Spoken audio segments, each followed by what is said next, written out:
دو صلاة اللہ جل وعلا اور رسول رحمت شفیع معظم صلی اللہ علیہ وسلم کی حضور ناز میں پیش کرنے کے بعد معزز محترم محتشم سامعین، السلام علیکم ورحمۃ اللہ وبرکاتہ۔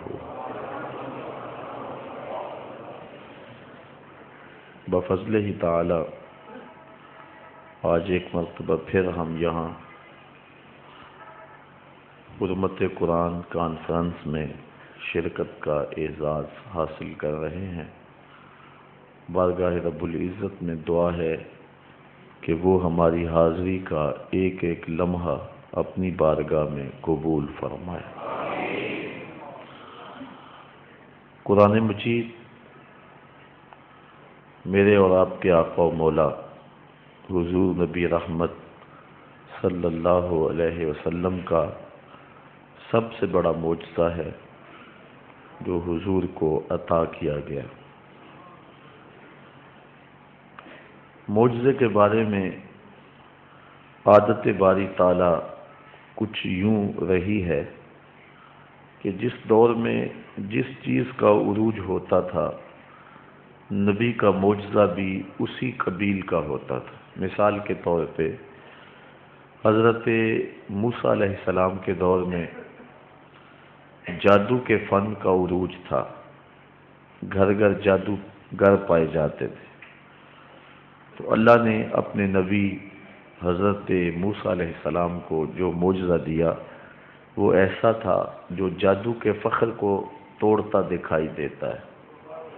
عصا دیا گیا جو چھوٹا بھی ہو جاتا ہے بڑا بھی ہو جاتا ہے، کبھی پتے جھاڑتے ہیں، کبھی بکریاں ہانکتے ہیں، کبھی ٹیک لگا کے کھڑے ہو جاتے ہیں، اندھیرے میں روشنی دیتا ہے، اور جب ضرورت پڑے تو اس کو پھینکتے ہیں تو اژدہا بن جاتا ہے اور ان کی رسیوں کو نگل لیتا ہے، سمٹتا ہے تو پھر عصا کا عصا، نہ قد بڑا نہ وزن بڑا نہ حجم بڑا۔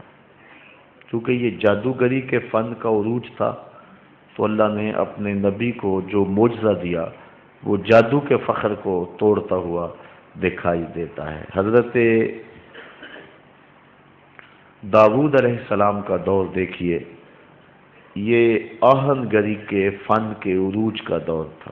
لوہے کو گرم کر کے نرم کر کے اس کو ڈھال کر کے مختلف صورتیں ظروف بنانے کی عادتیں تھیں قوم کی اور مزاج تھا، تو اللہ تعالیٰ جل شانہ نے حضرت داؤد علیہ السلام کو یہ معجزہ دیا کہ جب وہ لوہے کو ہاتھ میں لیتے موم کی طرح نرم ہو جاتا، پھر اس کی زرہیں بناتے یا اور جو چیز بنانا چاہتے وہ بنا لیتے۔ کیونکہ لوہے کے فن کا عروج تھا تو جو معجزہ دیا گیا وہ اس دور کی مطابقت میں عطا کیا گیا۔ حضرت عیسیٰ علیہ السلام کا دور دیکھیے، یہ طب یونانی کے عروج کا دور تھا۔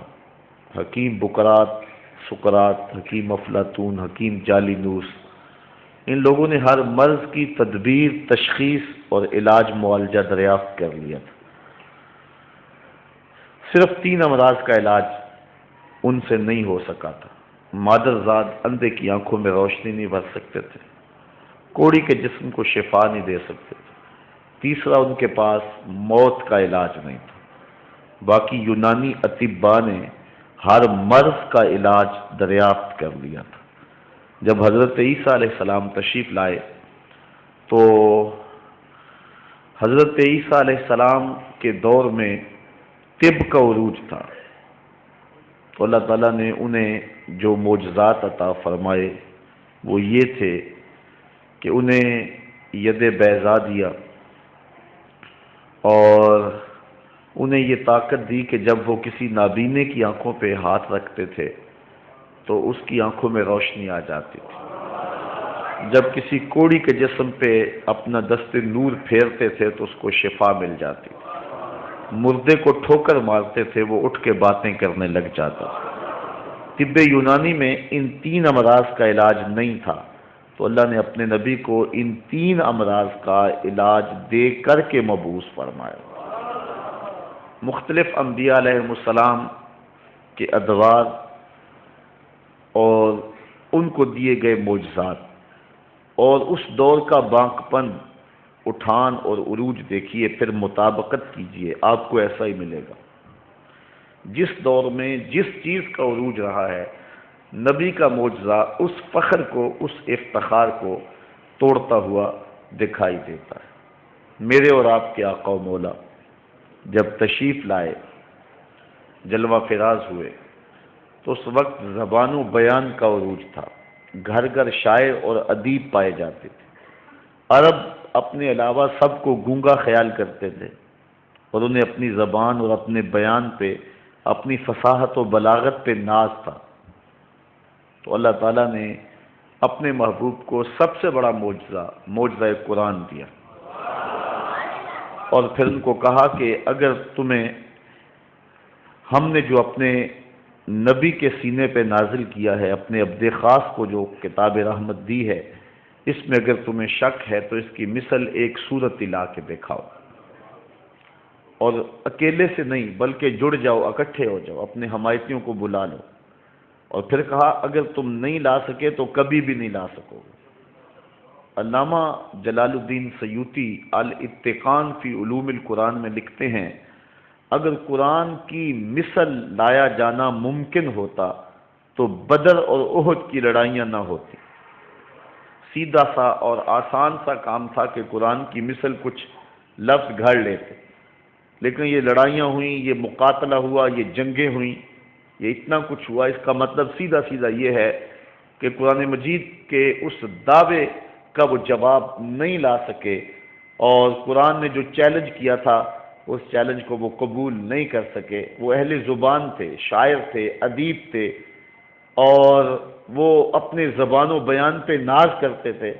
تو قرآن مجید کی صرف ایک صورت کا مقابلہ کہا گیا تھا، اور صورت لازمی نہیں کہ کوئی بہت سارے رکوعات پہ مشتمل ہو، 3 آیات پہ مشتمل بھی ہو سکتی تھی، لیکن وہ نہیں لا سکے، اور 14 صدیاں گزر گئیں۔ آج بھی دنیا کے اوپر عربی جاننے والے مستشرقین موجود ہیں جو اسلام کے خلاف دن رات کوشاں ہیں، لیکن آج بھی قرآن مجید کا مثل نہیں لا سکتے اور نہ لایا جا سکتا ہے۔ یہ قرآن کا وہ دعویٰ ہے جو کل بھی موجود تھا اور قرآن کے اوراق میں آج بھی موجود ہے۔ جب کوئی بندہ مقابلہ نہ کر سکے تو پھر لڑائی پہ اترتا ہے، جب گفتگو دلائل سے بات نہ کر سکے تو پھر گریبان پکڑتا ہے۔ یہ دنیا کے اوپر ہم نے یہی دستور دیکھا ہے۔ یہ بدبخت اور ملعون پادری نے جو انتہائی بدبودار اور متعفن کام کیا ہے کہ کتاب رحمت قرآن مجید کے ایک نسخے کو آگ لگائی، تو یہ اصل اس کی بے بسی کی دلیل ہے، کیونکہ اس کتاب کا مقابلہ نہیں ہو سکتا۔ اس سے قبل انہی یہود و نصارہ نے مل کر کے ڈاکٹر شروش کو ملینز اور بلینز ڈالر دے کر کے اس کو جو ہے وہ کتاب رحمت قرآن مجید کے مقابلے کے لیے ابھارا، اور اس نے مسلسل 7 سال کی محنت کے بعد الفرقان الحق کے نام سے ایک کتاب لکھی، اور اس کے بارے میں یہ دعویٰ کیا کہ یہ ہم نے قرآن مجید کا مقابلہ کر دیا ہے، اور جو قرآن نے چیلنج کیا تھا کہ ایک صورت لاؤ، ہم اس کتاب کے مقابلے میں پوری کتاب لے آئے ہیں۔ تو ڈاکٹر شوروش کی یہ کتاب، جس کو الفرقان الحق کے نام سے آپ نیٹ پہ دیکھ سکتے ہیں، انہوں نے پوری دنیا کے اوپر اس کتاب کو پہنچایا، اور اس پر اربوں خربوں روپے انہوں نے صرف کیے، دنیا کے بڑے بڑے دانشوروں کی لائبریریوں میں پہنچایا، اور مختلف جرائد اور رسائل کے اندر ان کو چھپوایا اور دنیا کے کونے کونے تک پہنچایا۔ لیکن جب اہل علم نے اس کتاب کو، جس کا نام الفرقان الحق رکھا، جب دیکھا تو ردی کی ٹوکری میں پھینک دیا کہ کہاں قرآن کی عظمت اور کہاں یہ بے تکی باتیں۔ قرآن کا مقابلہ نہیں ہو سکا، اور دنیا کے جتنے بھی دانشور تھے انہوں نے اس کتاب رحمت قرآن مجید کی عظمت کو بیان کیا، اور اس فرقان حق کو، جو خرافات کا مجموعہ تھی اور بہت جگہ پہ قرآن مجید کے الفاظ کا چربہ کیا گیا تھا، اس کو رد کر دیا گیا۔ مغرب آئے دن اس طرح کے مکروہ افعال کا ارتکاب کر کے وہ کیا چاہتا ہے؟ آزادی اظہار کے نام سے جو تماشا کیا جاتا ہے، ابھی حال ہی کے اندر کسی نے اوباما کو بن مانس کی اولاد کہہ دیا تو وہاں شور مچا ہوا ہے. آپ اخبارات میں دیکھ رہے ہیں کہ وہاں شور مچا ہوا ہے کہ وہ شخص جس نے یہ بات کہی ہے وہ مستعفی ہو جائے. اس نے اوباما کی آبرو پہ حملہ کر دیا اور اس کو بن مانس کی اولاد کہہ دیا. اور ذرا غور کیجئے تو یہ جو مغرب کے لوگ ہیں ان کا نسب تو ویسے معلوم ہے ہی نہیں, یہ مجہول النسب ہیں, اور ان کو یہ اگر بات کہہ دی تو برا مان گئے. تو اگر ہمارے آقا کی توہین ہوتی ہے تو ہم اگر جذبات کا اظہار کرتے ہیں تو ہمیں تانا دیا جاتا ہے کہ تم جو ہے وہ آزادی اظہار پر قدغن لگانے کی کوشش کرتے ہو. لیکن شاید مغرب بھول گیا ہے, لوگ تو آکسیجن سے سانس لیتے ہیں لیکن جو حضور کے غلام مسلمان ہیں وہ عشق رسول سے سانس لیتے ہیں. ان کا جینا مرنا حضور کے نام ہے, اور وہ یہ گوارا نہیں کرتے اور وہ اس بات کو برداشت نہیں کر سکتے کہ کوئی ہمارے پیغمبر کی توہین کرے. تو اس وقت پوری دنیا کے اوپر ایک کھیل کھیلا جا رہا ہے اور اس میں مسلمانوں کے جذبات کو مردہ کرنے کی کوشش کی جا رہی ہے. اور میں یہ جب ناموس رسالت کے حوالے سے یہاں گفتگو ہوئی تھی, آپ کو شاید یاد ہوگا, میں نے کہا تھا کہ ہمارے مفکرین اس حوالے سے پریشان بھی ہیں, چونکہ ایک بات کو جب بار بار کیا جائے تو پھر احتجاج کا وہ زور باقی نہیں رہتا. اس لیے وہ بار بار چرکے لگا کر کے ہماری غیرت کی اس چنگاری کو جو ہے وہ بجھا دینا چاہتے ہیں. لیکن پریشانی اپنی جگہ پہ, لیکن اس امت کی کوکھ ابھی بھانج نہیں ہوئی. جب زبانیں کھلنے لگیں گی اور ہم اپنے آپ کو کمزور سمجھتے رہیں گے, لیکن اللہ تعالیٰ اپنے دین کی, اپنے نبی کی اور اپنے محبوب کی آبرو کی حفاظت کے لیے الوہی اہتمام بھی کرتا رہے گا. وہ تو اتنا غالب ہے کہ بابیلوں سے ہاتھی مروا دیتا ہے, وہ تو لنگڑے مچھر سے نمرود کے فخر کو توڑ دیتا ہے.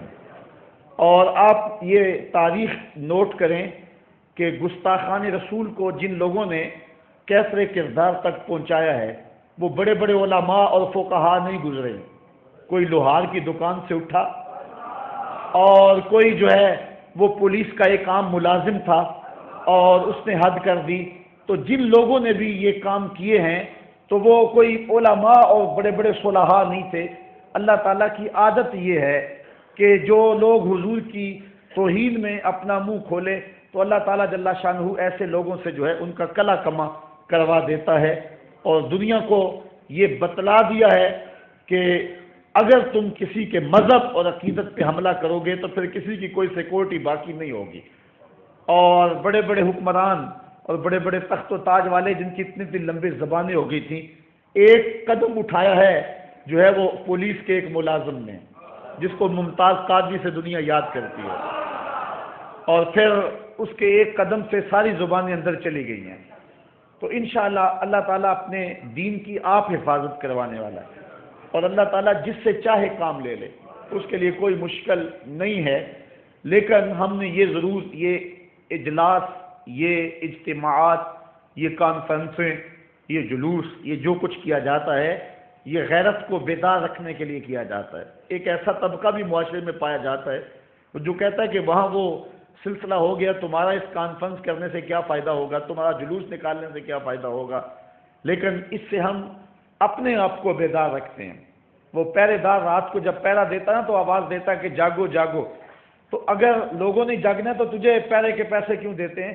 اصل وہ جاگو جاگو کہہ کے اپنے آپ کو بیدار کر رہا ہوتا ہے اور اپنے جاگنے کا ثبوت دے رہا ہوتا ہے.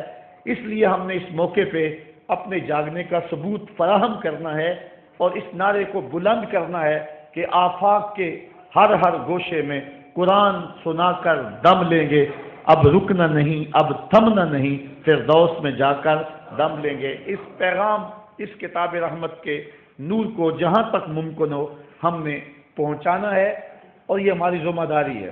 لیکن یہ بات ذہن میں رکھیں کہ اس کتاب کی حفاظت اللہ نے اپنے ذمہ کرم پہ لی ہے, اللہ تعالیٰ کے ذمہ کرم پہ ہے. اس کتاب کو مٹایا نہیں جا سکتا. اللہ تعالیٰ ارشاد فرماتا ہے بل ہوا قرآن مجید فی لوح محفوظ.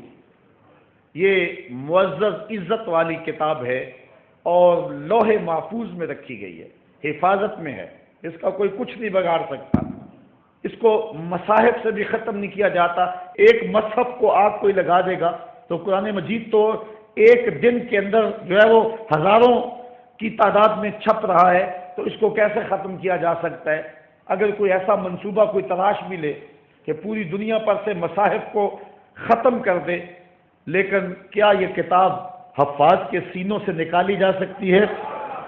اور اللہ تعالیٰ نے اس کتاب کی حفاظت کا یہ ذمہ اپنے اوپر لیا کہ اس کتاب کی حفاظت جو ہے وہ اپنے اوپر لی, اور ہزاروں نہیں, سینکڑوں نہیں, لاکھوں حفاظ اس وقت روئے زمین پہ موجود ہیں, اور دنیا کی کوئی کتاب ایسی نہیں ہے کہ جس کی اس انداز سے حفاظت ہوتی ہے. دنیا کی کوئی کتاب, چاہے وہ الہامی ہو چاہے وہ غیر الہامی ہو, دنیا کی کسی کتاب کے بارے میں نہیں کہا جا سکتا کہ کوئی کتاب اس قدر محفوظ ہے. یہ صرف اعزاز قرآن مجید کو ہے.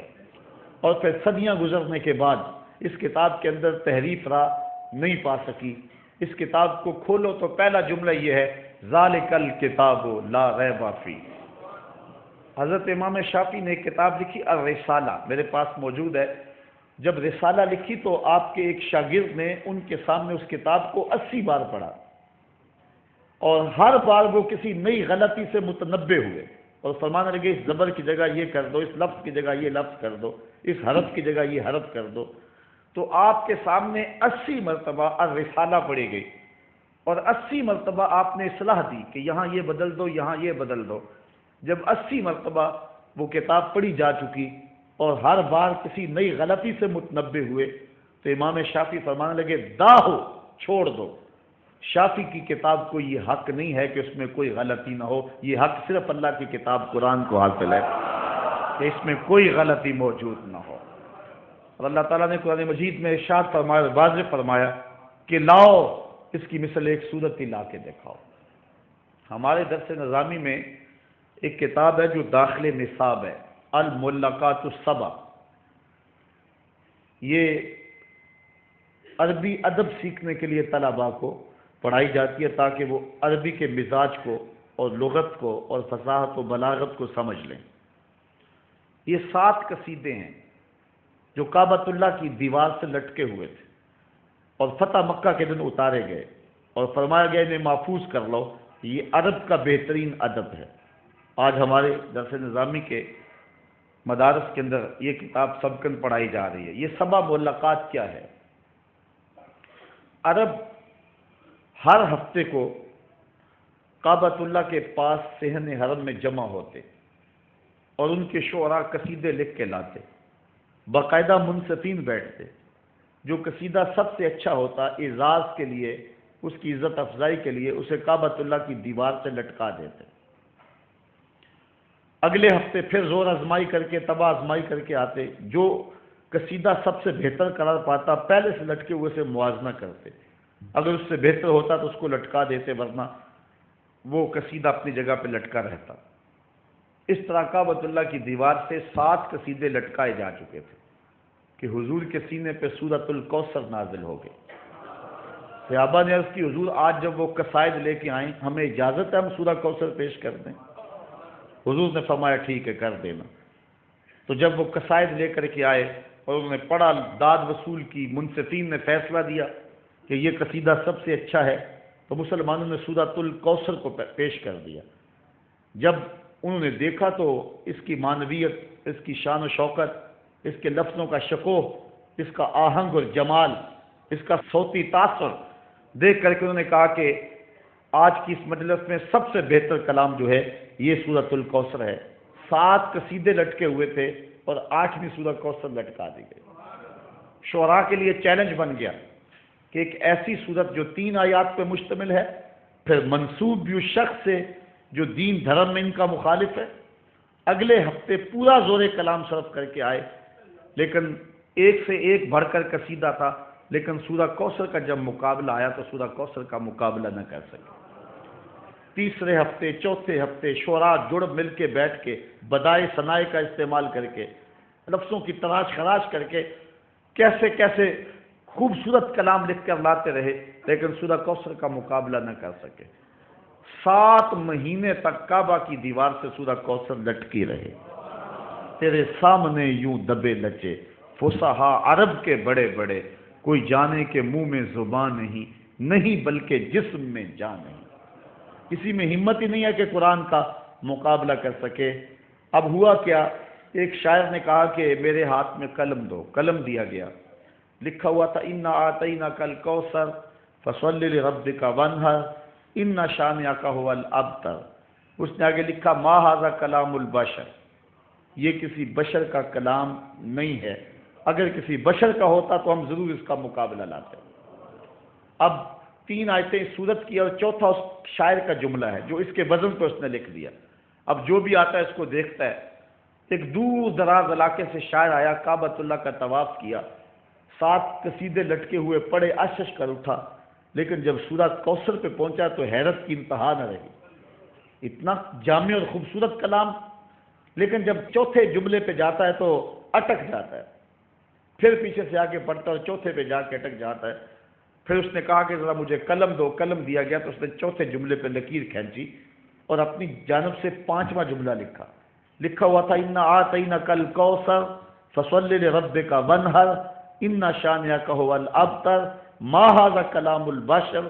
تو اس نے چوتھے پہ لکیر کھینچ کے آگے 5واں لکھا ولکن ھذا کلام البشر، یہ پہلے 3 کسی بشر کے نہیں، چوتھا مجھے کسی بشر کا ہی لگتا ہے۔ تو یہ قرآن کا اعجاز ہے، یہ قرآن کی شان ہے کہ اگر اس کی کوئی مثل لانا چاہے بھی تو قرآن کی مثل نہیں لا سکتا، اور یہ قرآن کا چیلنج 14 صدیاں قبل بھی موجود تھا اور 14 صدیوں کے بعد آج بھی موجود ہے۔ قرآن کا مقابلہ کرنے والے آئیں نہ دنیا کے ادیبوں کو اکٹھا کریں، دنیا کے عربی شاعروں کو اکٹھا کریں، اور جو ہے وہ شیخ احمد کے پاس بیٹھ کر کے مسٹر ہیمفر نے بھی تو سیکھی تھی عربی، اور کتنے کتنے مستشرقین نے علماء عرب کے پاس بیٹھ کے عربی میں مہارت حاصل کی، لیکن آج تک قرآن کا مقابلہ نہیں لا سکے۔ یہ اس کتاب کی شان ہے اور یہ اس کتاب کی عظمت ہے کہ اس کتاب کا مقابلہ نہ کوئی کل لا سکا اور نہ کوئی آج لا سکا۔ دنیا کی ناکامی ہے اس میں کہ قرآن کا مقابلہ نہیں لا سکتے، اور کتاب رحمت قرآن مجید اپنا نور آج بھی بانٹ رہا ہے۔ یہ جو کچھ ہوا ہے یہ ایسے ہی نہیں ہو گیا کہ ایک بندے نے اٹھ کے جوش میں آ کے ایک نسخے کو آگ لگا دی ہے، ایسا نہیں ہوا، بلکہ دنیا کے اوپر ہمارا کردار تو مسخ ہو گیا۔ میں اس بات کو تسلیم کرتا ہوں، علماء کا بھی مسلم عوام کا بھی، ہمارا کردار مسخ ہو چکا ہے۔ آج ہمارے کو دیکھ کر کے لوگ اسلام نہیں لا رہے، بلکہ ہمارے کو دیکھ کر کے لوگ اسلام سے دور ہٹ رہے ہیں۔ میں نے وہ آپ کے سامنے رکھا تھا سوامی لکشمن پرساد کا انٹرویو کسی زمانے میں، کہ اس نے کہا تھا کہ میں مسلمانوں کے نبی کی سیرت لکھی ہے عرب کا چاند اس نام سے، اور اس کو کہا گیا تھا کہ تو مسلمانوں کے نبی کی سیرت لکھی، لوگ اس کو پڑھ کے ایمان کی تازگی پاتے ہیں، تو مسلمان کیوں نہیں ہو گیا؟ تو اس نے 2 لفظی جواب دیا تھا، اس نے کہا جب میں مسلمانوں کے نبی کی تعلیمات دیکھتا ہوں تو پھر میرا جی چاہتا ہے میں مسلمان ہو جاؤں، لیکن جب ان کے کردار کو دیکھتا ہوں تو میں کہتا ہوں میں ہندو ہی ٹھیک ہوں۔ ہمارا کردار تو لوگوں کے راستے میں رکاوٹ بنا ہوا ہے، اور یہ یقینی اور طے شدہ بات ہے۔ آج اگر کوئی دنیا کے اوپر لوگ اسلام لا رہے ہیں وہ ہمارے کردار سے نہیں لا رہے، وہ قرآن مجید کو پڑھنے کے بعد اور صوفیاء کی کتابوں کو پڑھنے کے بعد اسلام لا رہے ہیں۔ امام غزالی کو پڑھ رہے ہیں، شیخ ابو طالب مکی کو پڑھ رہے ہیں، ان لوگوں کو پڑھ کے وہ اسلام لا رہے ہیں اور قرآن مجید کو ڈائریکٹ پڑھ رہے ہیں، اور اس سے ان کو فیض مل رہا ہے۔ 9/11 کے واقعہ کے بعد امریکہ کے بک سٹالوں پہ سب سے زیادہ فروخت ہونے والی کتاب قرآن مجید ہے۔ اب مغرب کے جو ہے وہ بنیاد پرست لوگ ہیں وہ گھبرا گئے کہ اب اس اسلام کی بڑھتی ہوئی طاقت کو روکا نہیں جا سکتا، چونکہ یہ قرآن ہمارے نبی کا زندہ معجزہ ہے۔ اقبال علیہ رحمہ نے کہا تھا کتاب زندہ قرآن حکیم حکمت او لا یزالستو قدیم۔ اقبال کہتا ہے کہ یہ کتاب زندہ ہے، یہ ہمیشہ زندگی بانٹے گی، جب امت مردہ بھی ہو جائے گی یہ کتاب پھر بھی زندہ ہوگی۔ اور آج امت کا حال واقعی ایسا ہے، اگر باتیں تلخ نہ ہوں تو کروں، اگر آپ شکوہ نہ کریں تو 2-4 باتیں میں آپ سے کرنا چاہتا ہوں۔ آج جو ہماری حالت ہے وہ بڑی ناگفتہ بے ہے۔ میں آپ سے ایک سوال پوچھنا چاہتا ہوں کہ ہم پاکستان اور انڈیا کے اس میچ میں میچ ہار گئے، بڑا دکھ ہوا، مجھے بھی ہوا، آپ کو بھی ہوا۔ ایک پاکستانی ہونے کی حیثیت سے جو ہے وہ ہمیں دکھ ہونا چاہیے تھا۔ انڈیا ہمارا ازلی دشمن ہے اور وہ بدبخت ہے، اور ہمیشہ ہمیں نقصان پہنچانے کے لیے اس نے ہمیشہ کوشش کی، لہذا اس کی جیت بھی ہمارے لیے تکلیف کا باعث ہے، اور پاکستان کی ہار بھی ہمارے لیے جو ہے وہ باعث اذیت ہے۔ لیکن ایک کھیل کو کھیل کی حد تک ہی رہنا چاہیے، لیکن ہم لوگوں نے جو کچھ کیا اس سے تو لگتا تھا یہ بڑی زندہ قوم ہے۔ لوگوں نے اینٹیں مار کے اپنے آپ کو زخمی کیا فیصل آباد میں، اخبارات آپ نے دیکھے، کچھ لوگوں نے جو ہے وہ خودکشی کی کوشش کی، کچھ لوگوں نے جو ہے وہ دیواروں سے ٹکریں ماری، سکرینیں توڑ دیں، اور 6 سے 7 تک لوگ جو ہیں وہ ہارٹ اٹیک سے جو ہیں وہ مر گئے، اور باقی لوگ جو ہیں وہ اس مرض میں مبتلا ہو گئے۔ دکھ کی کیفیت جو ہوئی وہ ایک الگ کہانی ہے۔ میں کہتا ہوں یہ بڑی غیرت مندی کا مظاہرہ کیا گیا ہے، اور بڑے جوش و غضب کی کہانی ہے جو میری قوم نے رقم کی ہے۔ میں کہتا ہوں کہ ایک کھیل ہار گئے ہم، اس وقت تو ہمیں ہارٹ اٹیک ہو رہا ہے، اس وقت تو ہم اپنے چہرے پہ اور اپنے منہ پہ اینٹیں مار رہے ہیں، اس وقت تو ہم جو ہے وہ ٹیلی ویژن بند کر رہے ہیں کہ ہم سے یہ پاکستان کی ہار کا منظر نہیں دیکھا جا سکتا، اس لیے ہم نے پہلے ہی جو ہے وہ آف کر دیا ہے۔ میں آپ سے پوچھتا ہوں کہ جس دن ریمنڈ ڈیوس کو لے کے جا رہے تھے امریکی گنڈے، اس دن تو کسی نے سکرین بند نہیں کی کہ یہ منظر ہم سے دیکھا نہیں جاتا، اس دن تو کسی نے سکرین نہیں توڑی۔ پاکستان میچ ہار گیا تو اپنے آپ کو اینٹیں مار رہے اور ہارٹ اٹیک ہو رہے لوگوں کو، جب کتاب رحمت قرآن مجید کو آگ لگا دی گئی تھی اس دن تو کسی ایک کو بھی ہارٹ اٹیک نہیں ہوا، اس دن تو کوئی ایک شخص بھی جو ہے وہ اس کی زندگی زیر و زبر نہیں ہوئی ہے۔ تو مجھے بتاؤ کہ اگر ہمارے اوپر عذاب مسلط ہیں تو کیا ایسا نہیں ہے کہ ہم طاؤس و رباب کو اولیت دے چکے ہیں اور شمشیر و سنان کی زندگی جو ہے اس کو خیر آباد کہہ چکے ہیں، اور ہم ایک کھیل کو اتنا آگے بڑھا دیا کہ وہاں اپنی جان جیسی متاع عزیز بھی وار رہے ہیں، اور کتاب رحمت قرآن مجید کو آگ لگا دی گئی، پورے جہان کو آگ لگ جانی چاہیے تھی، لیکن جو ہے وہ چین سے لے کر مراکش تک اور پوری دنیا کے اوپر جتنے بھی مسلمان بستے ہیں، یہ چند مذہبی ذہن اور سوچ رکھنے والے لوگ سڑکوں پہ آئے ہیں، باقی لوگ اپنی عافیت قدوں میں تھے۔ کیا قرآن کا ان کے ساتھ ربط نہیں ہے؟ میچ کے وقت تو ساری قوم دیوانی ہو گئی تھی، ساری قوم میں کہتا ہوں پاگل ہو گئی ہوئی تھی، اور جو بعد میں حال ہوا قوم کا اور جس طرح کے قوم کے جذبات دیکھنے میں آئے، وہ تمہارے جذبات جو ہے کتاب رحمت قرآن مجید کو جب آتش زدہ کیا گیا تھا اس وقت تمہارے مذہبی جذبات کہاں گئے ہوئے تھے؟ اس وقت تمہاری کیفیتیں اس طرح دیکھنے میں کیوں نہیں آئی؟ شاید مغرب تمہیں چیک کرنا چاہتا تھا اور اس نے چیک کر لیا کہ تمہارے نزدیک میچ کی اہمیت زیادہ ہے اور کتاب رحمت کو آگ لگ جائے تو اس کو تمہارے نزدیک جو ہے وہ اہمیت تم نہیں دیتے ہو، اس لیے اس نے دوبارہ اعلان کیا کہ اب اس کے 6000 نسخے بھی جلائے جائیں گے، اور ہر مسجد کے سامنے یورپ کے اندر جو ہے اور امریکہ کے اندر جو ہے وہ ہم مظاہرے بھی کریں گے۔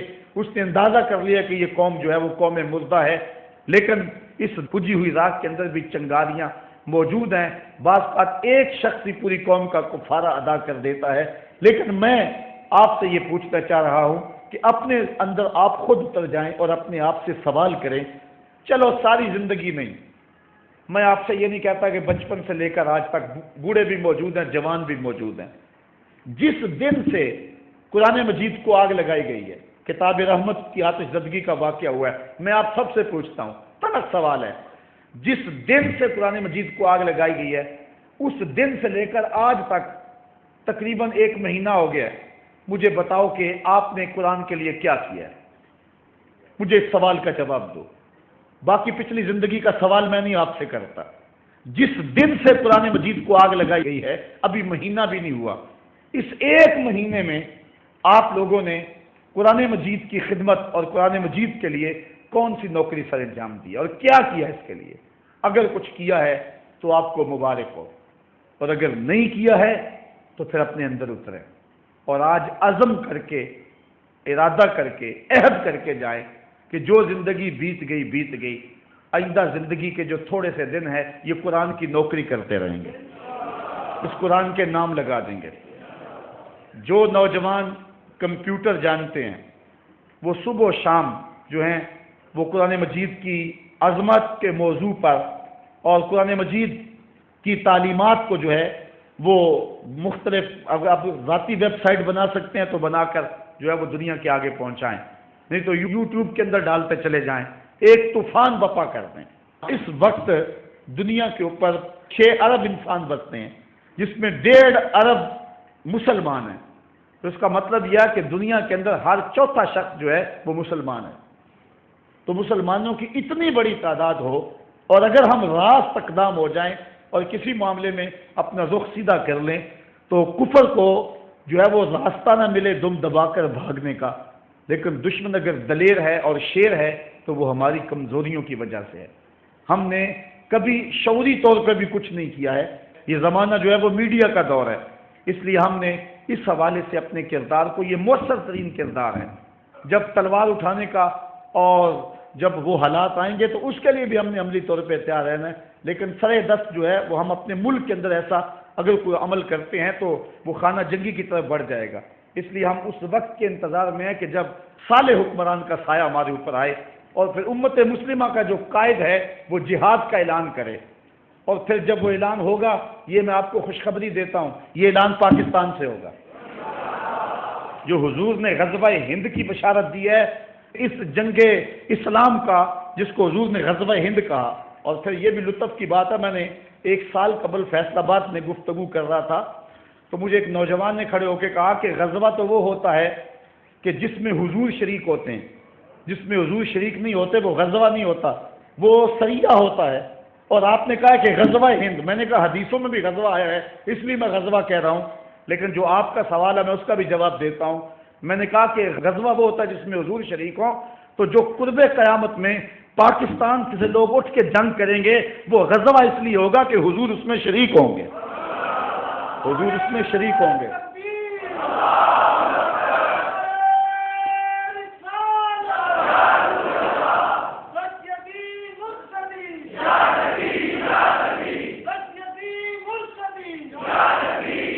پاکستان کی روحانی ڈائری دیکھیں، جب 65 کی جنگ لگی ہے تو وہ خدام جو حضور کے روضہ کے آس پاس جھاڑو دیتے ہیں، ان میں سے کچھ لوگ سوئے تو انہوں نے خواب دیکھا کہ حضور 5 اصحاب کے روضہ انور سے نکل رہے ہیں اور حضور نے جنگی لباس پہنا ہوا ہے اور اسلحے پہنے ہوئے، انہوں نے کہا ہمارے ماں باپ آپ پہ قربان ہوں، حضور آپ اس وقت جنگی لباس میں کہاں جا رہے ہیں، رات کا موقع ہے۔ تو حضور علیہ السلام نے فرمایا کہ پاکستان پہ ہندوستان نے حملہ کر دیا ہے، میں ان کی مدد کو جا رہا ہوں۔ اور پھر پاکستان کی نہیں دنیا کی عسکری تاریخ کا یہ عجوبہ ہے کہ صرف 30 سیکنڈ کے اندر ہم نے انڈیا کے 3 جہاز گرائے تھے، 3 منٹوں میں نہیں، صرف 30 سیکنڈ کے اندر، آدھے منٹ میں ہم نے انڈیا کے 3 جہاز مار گرائے تھے۔ مجھے بتاؤ کہ یہ کسی جدید ٹیکنالوجی کا کمال تھا یا محمد عربی کی تائید کا کمال تھا؟ یہ پاکستان کی تاریخ ہے، یہ پاکستان کی روحانی ڈائری ہے۔ حضور علیہ السلام نے 65 میں ہماری مدد کی، اور جب غزوہ ہند ہوگا اس وقت بھی حضور کی تائید ہمیں حاصل ہوگی، اور یہاں سے حریت کے قافلے نکلیں گے، اور پھر وہ پہلے دہلی کو کیپچر کریں گے، اس کے بعد جو ہے وہ جو دوسرا گروہ ہے جو مسلمانوں کے ساتھ ہندوستان کے لوگوں کے ساتھ ملے گا وہ ترک گروہ ہوگا، ترکی ساتھ ملیں گے، اور پھر یہ دونوں فوجیں اکٹھی ہو کر کے بیت المقدس پہ اسلام کا جھنڈا گاڑیں گے، اور پھر وہ وقت آئے گا کہ کافر چھپنے کے لیے جگہ تلاش کریں گے تو انہیں جگہ ہی نہیں ملے گی۔ آج تو ہم رسوا ہو رہے ہیں نا، پھر وہ وقت بھی آئے گا کہ جھنڈا ہمارے ہاتھ میں ہوگا، ایٹم بم ہمارے ہاتھ میں ہوگا، میزائل ہمارے ہاتھ میں ہوں گے، پھر ورلڈ آرڈر بھی ہمارا ہی چلے گا۔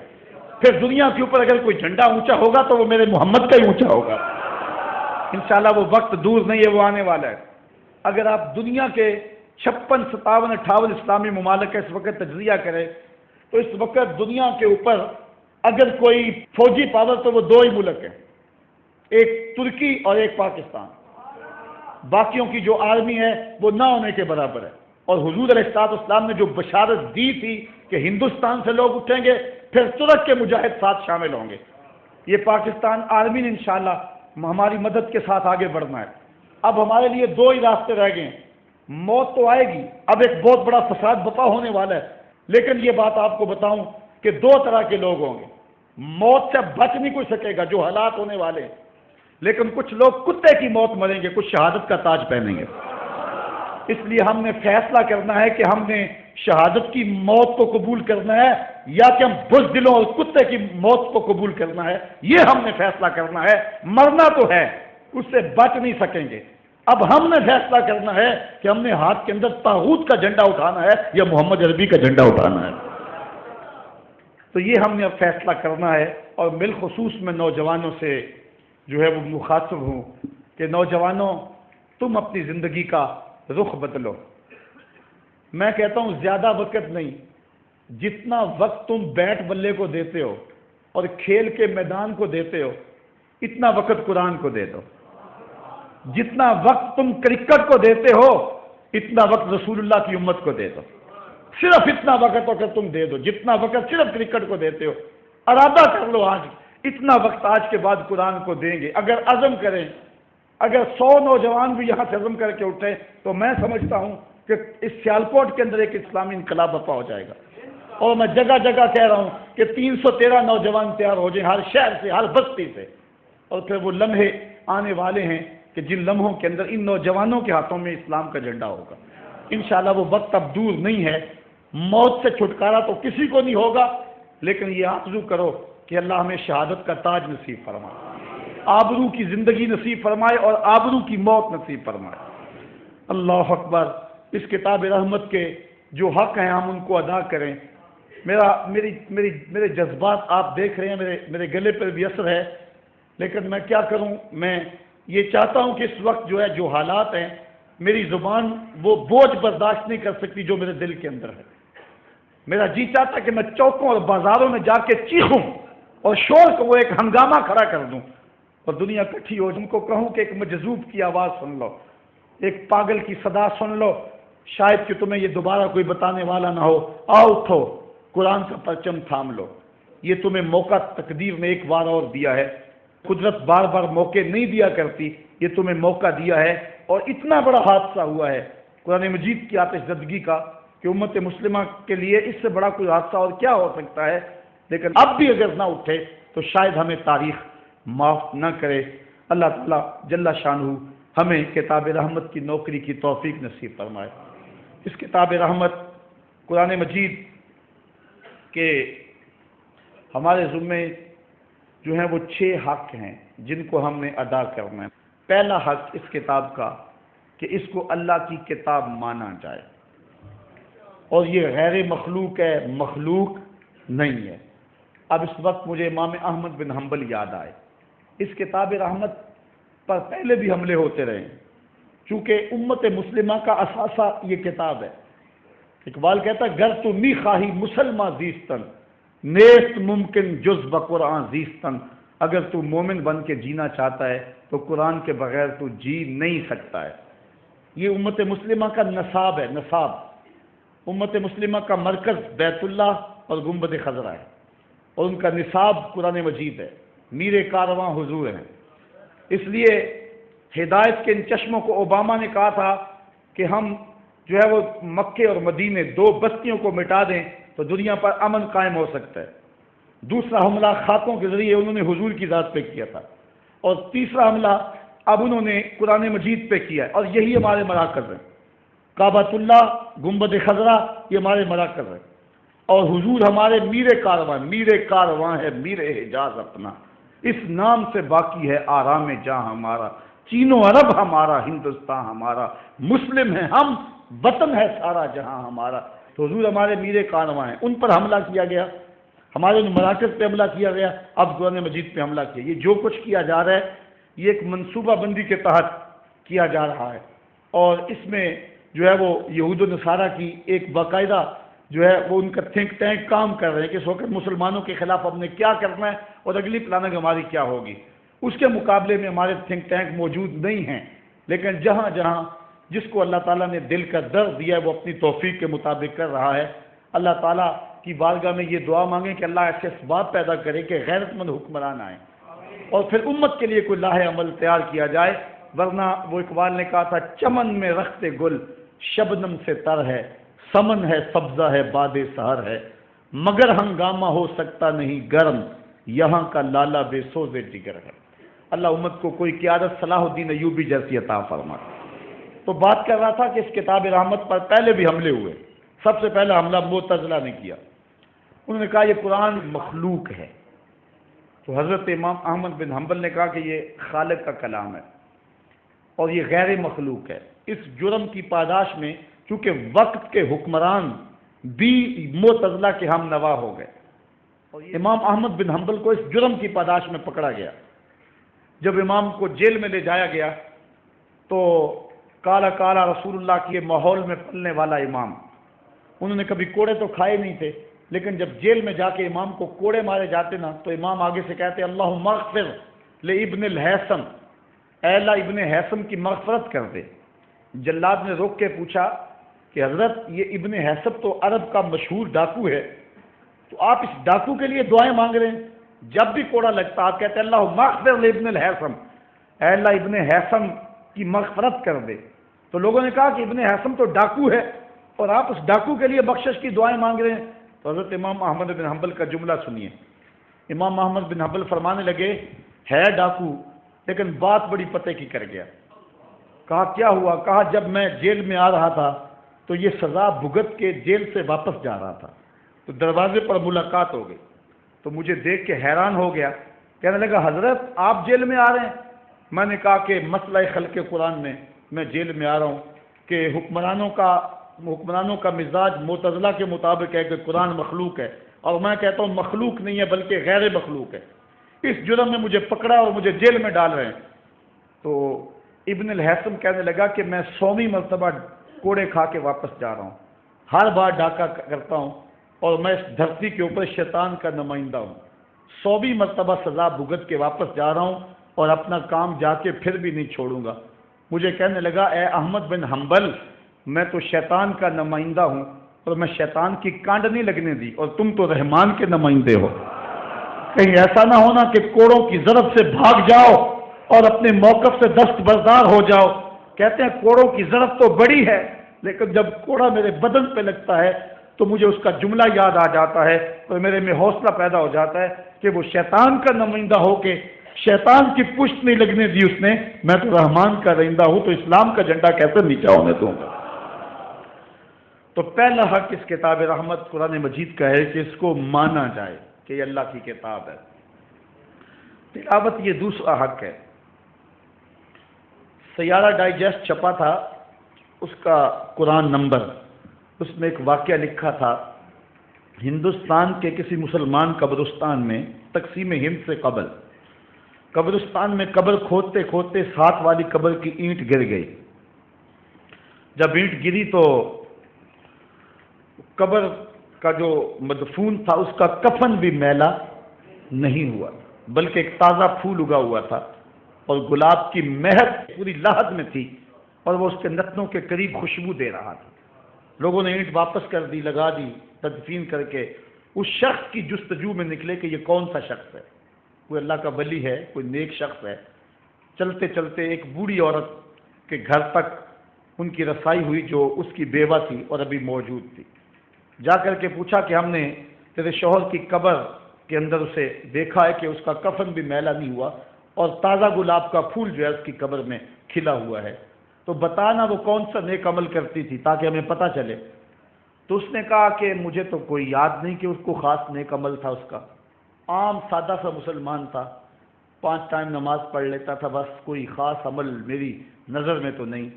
ہاں یاد آیا قرآن مجید پڑھا ہوا نہیں تھا لیکن قرآن سے پیار بڑا کرتا تھا۔ جب لوگ صبح کے وقت قرآن لے کے بیٹھ جاتے اس کو بڑا دکھ ہوتا کہ میں بوڑھا ہو گیا اور قرآن نہیں پڑھ سکا، تو پھر وہ ایسے کرتا کہ طاق سے قرآن مجید کو نکالتا، اتار کر کے کھولتا اور قرآن کو کھول کر کے ایک ایک سطر پہ انگلی رکھتا اور کہتا کہ یہ بھی اللہ کا کلام ہے، یہ بھی سچ ہے، یہ بھی میرے رب کا کلام ہے، یہ بھی سچ ہے، یہ بھی میرے رب کا فرمان ہے، مجھے نہیں پتا کیا ہے لیکن ہے یہ بھی سچ۔ وہ کہتا ہے اس کو آدھا گھنٹہ 15 منٹ جتنی فرصت ہوتی وہ روزانہ قرآن مجید اتارتا اور ایک ایک سطر پہ انگلی پھیرتا جاتا اور کہتا جاتا یہ بھی حق ہے، یہ بھی سچ ہے، یہ بھی رب کا کلام ہے اور یہ بھی سچ ہے۔ کہا اس کا یہی عمل ہے کہ جو اس کو قبر کے اندر بہتریوں کا ذریعہ بنا۔ یار قرآن مجید کو، اللہ کی کتاب ماننے والے کو یہ اعزاز نصیب ہوتا ہے، تو بتائیے کہ جو اس کتاب کی تلاوت صحت لفظی کے ساتھ کرے اس کے درجے کتنے ہوتے ہیں۔ حضور علیہ السلام نے فرمایا جو قرآن پڑھتا ہے لیکن زبان کے اندر لکنت کی وجہ سے اس سے صحیح پڑھا نہیں جاتا اور وہ اٹک اٹک کے پڑھتا ہے، اللہ کے محبوب فرماتے ہیں اللہ اس کو پڑھنے والوں سے دگنا ثواب دیتا ہے، دوہرا ثواب اس کو ہوتا ہے۔ یہ دوسرا حق ہے کہ اس کتاب کی تلاوت کی جائے۔ یہ معمول بنائیں کہ روزانہ کم از کم 2 رکوع ضرور اس کتاب رحمت کی تلاوت کریں۔ کیا اس بات کا عہد کرتے ہیں کہ 2 رکوع ضرور تلاوت کریں؟ آج گھروں میں برکت اس لیے نہیں رہی، ہمارے گھروں میں جو ہے وہ قرآن نہیں رہا۔ کبھی کسی کا فون آ جائے نا رات، یا کسی کو کام اچانک پڑ جائے، تو بعض ساتھی ایسے ہوتے ہیں کہ ان کو فون پہ بات ہوتی ہے تو وہ کہتے ہیں کہ میں جاگ ہی رہا تھا، بلکہ نیند نہیں آ رہی تھی، میں نے فلاں چینل کھولا ہوا تھا اور میں جو ہے وہ دیکھ رہا تھا، نیند نہیں نہ آ رہی تو دل بہلانے کے لیے چینل کھول لیا۔ تو میں کہا کرتا ہوں جب نیند نہیں آ رہی تم چینل کھولتے ہو، کاش کے قرآن کھول لیتے۔ چینل تمہیں سکون نہیں دیتا، تم قرآن کھولتے، قرآن کی آیتیں تمہیں نور دیتی۔ حضور نے فرمایا راتوں کو اٹھ اٹھ کے قرآن پڑھا کرو اور قرآن پڑھتے ہوئے رویا کرو۔ فَإِلَّمْ تَبْكُوا فَتَبَاكُوا، اگر رونا نہ آئے تو رونے کی کوشش کیا کرو۔ حضرت داتا صاحب سے کسی نے پوچھا اگر کوئی رونے کی کوشش کرے پھر بھی رونا نہ آئے تو آپ فرمانے لگے پھر مقدر پہ رویا کرے۔ اتنا سنگ دل ہو گیا ہے کہ رونے کی کوشش کرتا ہے تو پھر بھی اس کو رونا نہیں آتا۔ فرمایا اگر اللہ سے باتیں کرنے کو جی چاہے تو قرآن کھول کے بیٹھ جائے تو یہ اپنے رب سے ہم کلام ہونا ہے۔ بلکہ حضور فرمایا قرآن اللہ کی وہ لٹکتی ہوئی رسی ہے جس کا ایک سرا تمہارے ہاتھ میں ہے، دوسرا سرا تمہارے رب کے ہاتھ میں ہے۔ اس کتاب رحمت کا تیسرا حق جو ہے اس کو سمجھنا، یہ کیا کہہ رہا ہے، یہ پیغام کیا دے رہا ہے، یہ ہمیں بتا کیا رہا ہے۔ حضور کی معرفت ہمارے نام خط ہے، وہ ہم عربی نہیں جانتے ہیں، لیکن جب اگر خط کسی کا آ جائے انگلش میں، ہم انگلش نہ جانتے ہوں تو وہ چٹھی لے کر کسی پڑھے لکھے شخص کے پاس چلے جاتے ہیں کہ ہمیں پڑھ کے تو سناؤ، خوشخبری ہے یا کسی غم کی بات ہے۔ قرآن مجید عربی ہم نہیں جانتے تو ایسے لوگوں کے پاس جائیں جو عربی کے مزاج سے واقف ہیں، ان کو کہو یہ ہمارے رب کا پیغام ہے جو ہمارے رسول اللہ کی معرفت ہمارے تک پہنچا ہے، ہمیں بتایا جائے یہ کتاب ہمیں کیا کہتی ہے، اس کو مفاہیم و مطالب کے ساتھ پڑھا جائے، یہ اس کتاب کا تیسرا حق ہے۔ چوتھا حق اس کتاب کا یہ ہے کہ اس کتاب پر عمل کیا جائے، جن چیزوں سے کتاب منع کرتی ہے ان سے رک جایا جائے اور جن چیزوں کا حکم دیتی ہے ان کو بجا لایا جائے۔ یہ بھی اپنے دامن میں مضمون بڑی اہمیت رکھتا ہے، مجھے وقت کا احساس ہے۔ اور 5واں حق اس کتاب کا یہ ہے کہ اس کتاب کا ابلاغ کیا جائے، دنیا کے کونے کونے تک اس کتاب رحمت کو پہنچایا جائے۔ اتنی بڑی صداقت اور اتنی بڑی حقیقت یہ ہمارے پاس موجود ہے، لیکن ہم نے اس کو پوری دنیا تک ابھی تک پہنچا نہیں سکے ہیں۔ اس وقت ضرورت ہے اس امر کی کہ اس کتاب کے علم کو، جھنڈے کو لے کر کے اٹھے اور دنیا کے ایک ایک گوشے تک اس کتاب رحمت کو پہنچائیں، اس کے مفاہیم کو، اس کی صداقتوں کو، اس کی سچائیوں کو، اس کے اجالوں کو دنیا کے ایک ایک کونے تک اور ایک ایک گوشے تک اس کتاب رحمت کو پہنچائیں۔ اور چھٹا حق اس کتاب کا یہ ہے کہ اگر اس کتاب کی کوئی توہین کرتا ہے تو ہم اپنی جان پہ کھیل جائیں، اس کتاب کی توہین نہ ہونے دیں۔ یہ ہماری ذمہ داری ہے اور اس کو ہم نے نبھانا ہے۔ جہاں تک ہماری پہنچ نہیں ہے وہاں تک ہم سے نہیں پوچھا جائے گا، اور جہاں تک ہماری پہنچ ہے وہاں ہمیں ضرور سوال ہوگا۔ اللہ تعالیٰ جل شانہ کی بارگاہ میں یہ دعا ہے کہ اللہ تعالیٰ ہمیں اس کتاب رحمت کی نوکری کی توفیق عطا فرمائے۔ اللہ اپنی خاص کرم نوازیوں کا نور نصیب فرمائے۔ وآخر دعوانا ان الحمد للہ رب العالمین۔ آفاق کے ہر ہر گوشے میں قرآن سنا کر دم لینا، اب رکنا نہیں، اب تھمنا نہیں، فردوس میں جا کر دم لینا، آفاق کے ہر ہر گوشے قرآن سنا کر دم لینا، اب رکنا نہیں اب تھمنا